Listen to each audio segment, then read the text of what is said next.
రోజు 1000 కమలాలతో శివలింగానికి అర్చన చెయ్యాలని నియమం పెట్టుకున్నాడు. రోజు చేస్తున్నాడు అలాగా. ఆయన ఏదో దాన్ని ఒక 21 రోజులు నియమం పెట్టుకున్నాడు. 20 రోజులు సాగింది. శివుడు ఊరుకుంటాడా? విష్ణువైనా సరే పరీక్షే. చివరి రోజు పరీక్ష పెట్టకుండా సర్టిఫికెట్ యూనివర్సిటీ వాళ్ళు కూడా ఇవ్వరు కదా, దేవుడేలా ఇస్తాడంటే. 21వ రోజు ఇంకా పూజ ముగుస్తుంది కదా అని విష్ణుమూర్తి సంబరంగా ఉన్నట్ట.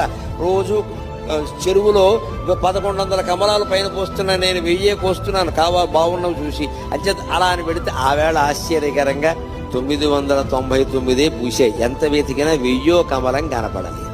ఏమిటిది? ఒక్క కమలం తక్కువైంది.